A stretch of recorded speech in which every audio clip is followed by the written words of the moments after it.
now to Sondos Assem from the Muslim Brotherhood's Freedom and Justice Party. Welcome to Al Jazeera. This draft constitution was rushed through pretty much at the end of last month. What some analysts are saying is it was rushed through and not enough time or debate has been given to the individual articles. Would the Brotherhood accept that? Well, that's incorrect. The constitutional draft has been subject to discussions and deliberations for the past 6 months, not just 1 month. And in fact, all Constituent Assembly members have taken part in drafting this constitution, even though some of them have withdrawn in the final sessions of voting.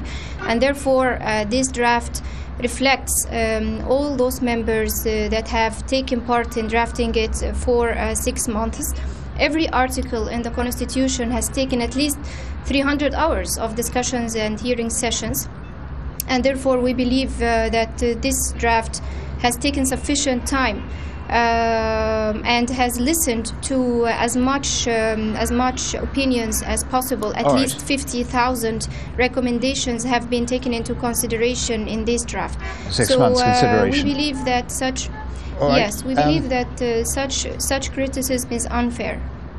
Their women's rights are covered, but they're only mentioned in the context of family. Why is that?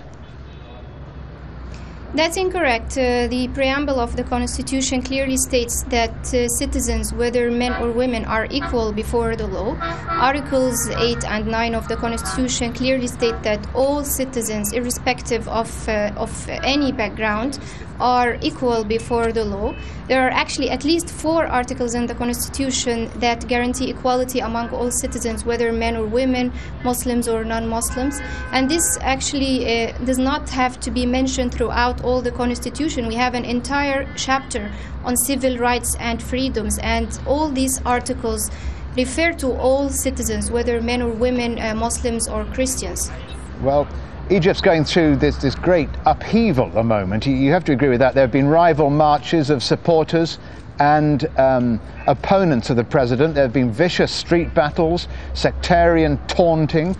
Now, all of that suggests that any outcome of this referendum will leave many Egyptians very deeply embittered. We regret the violence that has occurred over the past couple of weeks, and we reject any kind of violent expression of opinion.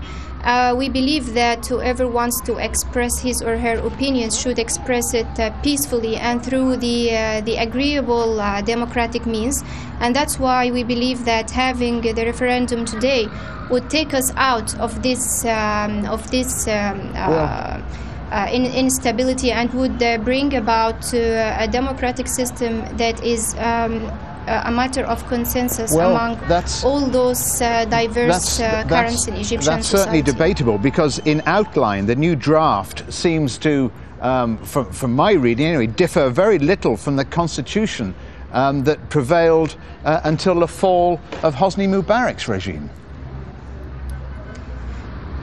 That's simply inaccurate and incorrect. The current draft significantly limits the powers of the president, at least by 40%. The chapter on presidential powers has actually divided the powers of the president between him and the prime minister. Most of the president's decisions have to pass through the people's representatives and the prime minister before being ratified. And there are a lot of articles that have not existed in the 1971 Constitution, especially concerning civil liberties. If that's true, why are so many people against it? Well, some people have legitimate concerns and legitimate opinions, but unfortunately, the Egyptian media, most of it are dominated by loyalists to the Mubarak regime, have been deliberately falsifying and fabricating articles in this constitution to the extent of distributing fabricated and false copies of the current constitution.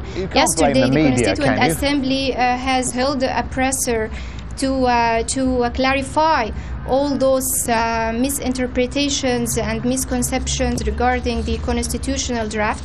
And most of the concerns that we are hearing from Egyptian media have turned out to be based on assumptions and incorrect interpretation of the constitutional articles. Sondos Assem, thank you for joining us.